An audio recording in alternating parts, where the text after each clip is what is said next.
If you find yourself debating and arguing with your kid when you give them simple instructions and you can't get them to cooperate without a full-blown debate, it's time we switch how we're giving instructions to kids. And what you likely are dealing with is a deeper heart issue that you can work on lots of time throughout the day.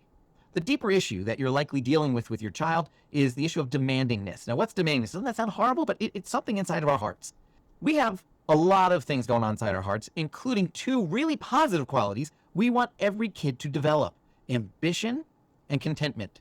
We want kids to learn how to be ambitious, to have life goals, to look to achieve things, to stand for something. We also want them to learn how to be content and grateful, to be thankful for what they've been given, to be content in all circumstances, as Jesus teaches us. We want both of those, but it's important that we help our children learn how to balance those two different heart qualities out.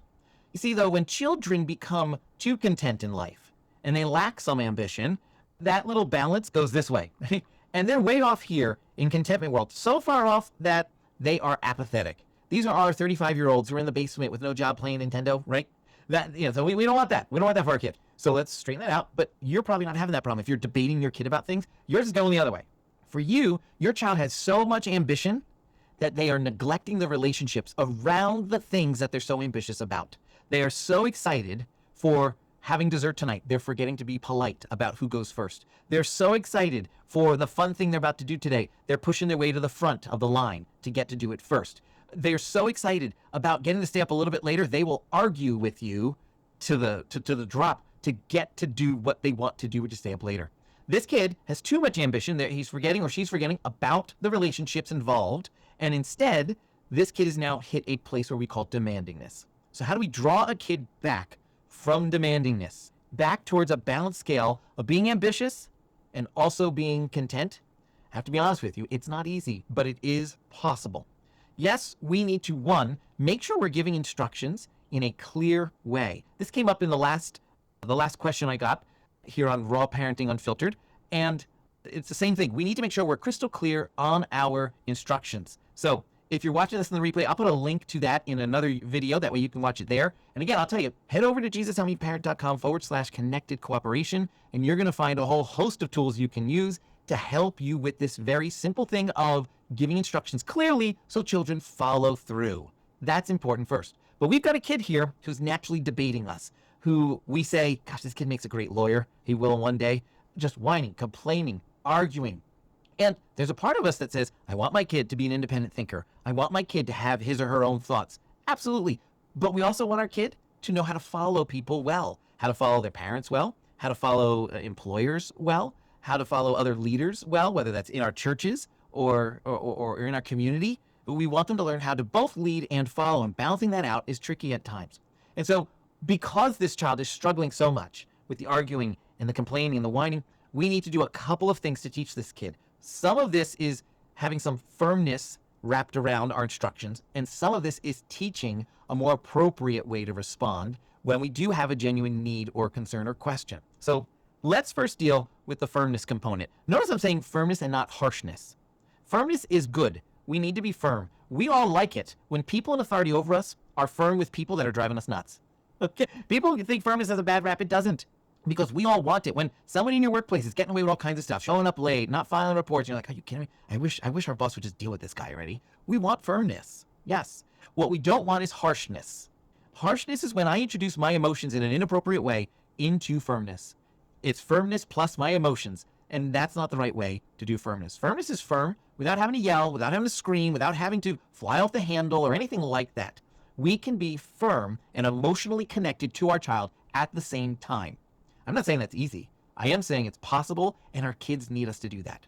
And so what does that firmness look like for this kid who's struggling with demandingness? It's going to start out with us by us cutting off the arguments. You see, this kid is really good at getting into debates. And so when they ask to stay up later, we usually start off by just saying something as simple as, no, you really can't. It's already kind of late.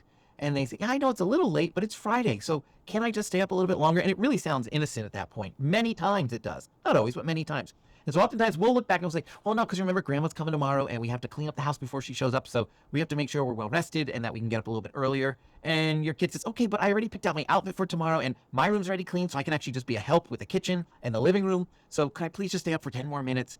and we're still not comfortable, so we go back, and this goes back and forth kind of friendly until at some point we start getting frustrated by the fact our no is not being accepted, and then we start realizing our kid is how many years old? In this case, 7 years old, and the back of our brain starts going, and we're starting to go like, what's going on here? Why? Or maybe it's our lower brain, really. We're going, what's going on? Why am I debating with a 7-year-old? This is ridiculous. And then we lose it, and we fly off the handle in a very inappropriate way, and we start yelling at our kid, you just need to go to bed. It's not right. It doesn't work. So how do we change that? We stop debating about the issue, and we start talking about the process. When our kid's leading us into debates about the issue of staying up late or whatever the thing is, and we know that this is really not an option tonight, so we have to say no, we start by saying no. And when our kid starts to whine, complain, argue, debate, or nicely debate, whatever it might be, if we really just think it's a no tonight, we need to switch. We're not going to argue about the arguments they're giving us. We're switching to the process. So we're going to say to this kid, listen, I already gave my answer. And I understand you might have some really good ideas, but tonight, my answer is still going to be no. So you're going to need to listen to what I'm saying. And I'm not letting this kid drag me back over to the issues. And he says, but I just want to understand why. I'm thinking, you know what? I would love to talk about that. Let's talk about that tomorrow. But right now, you need to get to sleep. And then if you do say that, you need to talk about it tomorrow and explain it. But now the issue is not a debate anymore. If your kid wakes up the next morning and wants to understand this more and say, Mom, can we talk about what happened last night? I really want to understand why I had to go to bed early, or I had to go to bed at the time I did. That kid's not looking to argue to stay up later. They genuinely are interested. We want to honor that, have that conversation then. But in the moment, we're just talking about the process. And, we can use simple phrases like, hey, I'm kind of feeling like a woodpecker, like I'm the tree and you're the woodpecker pecking at me here. You need to accept no and head to bed. So we're going to stop debating the issue, start talking about the process. But I hear many of you saying, but BJ, I want my kid to be, independently thinking for themselves and being able to explain what they want and do. And I want that too. But right now we're out of balance in the heart. We need to start developing more contentment here. So we got to be a little firm in this situation for this time being, but we also need to teach certain skills. Here are the skills you want to teach your kid. First, you want to increase opportunities for gratitude. I was just talking with a family this week who I was coaching, and they were telling me all about the gratitude jar they started. Just a simple jar in the middle of the table, and at dinner, they started talking about things they were grateful for, and they would write it down on a Post-it note or a little slip of paper and drop it in. They even went so far as to do 2 more things. Every person had a different color piece of paper that they would use to drop it in, and they also would just let people announce at any time of the day, not just at dinner time, things they were thankful for, drop it in the jar. That's one way to increase gratitude. You can go on Google and find all kinds of ways to increase gratitude. But we want to be modeling gratitude ourselves. If we're expecting our kids to be thankful, we need to model it because they're going to catch it from us more than they're going to learn it because we taught them to be thankful. We teach them with our actions, so we need to be thankful to and model it for them. So that's one thing. Teaching gratitude is very important. Second component we need to do, though, is we need to teach our children the wise way to make an appeal. There are good ways for children and adults to appeal to an authority. So you and I, we're the parents, we're an authority in our kids' life. And so we want to teach our kids the right way to make that appeal. When they start whining, complaining, arguing, that's not the right way to do it, any more than it will be the right way when they're grown up. Think about a boss that maybe you have, and think about a colleague that you probably have who goes into your boss's office and just whines about things. It never works out for that person, right? They go in whining about a situation and saying, this isn't fair. I don't want to do it this way. I just don't want to. It doesn't work out. Then you go in, or somebody else goes in, and instead of whining, complaining, they say something like, hey boss, I understand you want us to do this thing, and I'm a little unsure about how to do it. Here's my idea that I think would make it a little bit easier for me, because if I do it the way you're saying, this is the problem I foresee. Would this be okay? Does that boss appreciate that approach? Absolutely. And so we want to teach our kids this life skill at an early age, to teach them what I would call a wise appeal. How to come to mom and dad when mom and dad say, hey, you need to get to go into bed right now. It's important you get to bed now. And maybe the kid's got 2 more math problems in their homework.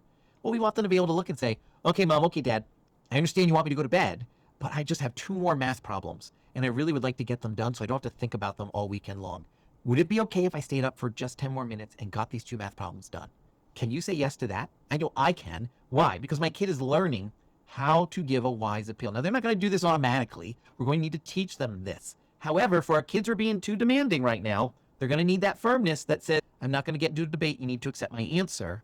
And we're going to then teach gratitude and also teach them the wise appeal. There's lots more you can do. We've got many videos right here on this YouTube channel.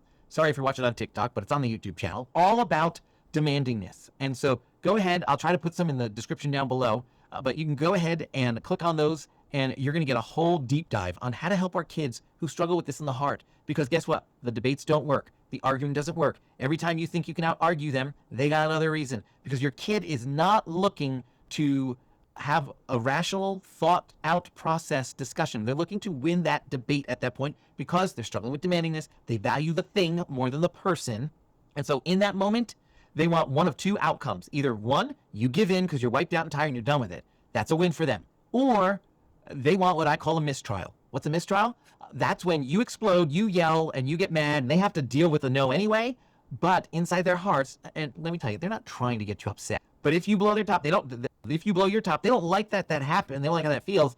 But when they're laying there in bed or whatever they got told no to, they get to stew in their hearts and go, well, no wonder I'm mad. No wonder I can't. Look at how she just yelled at me. But they didn't get told no in a respectful way. No in a respectful way is a loss for them.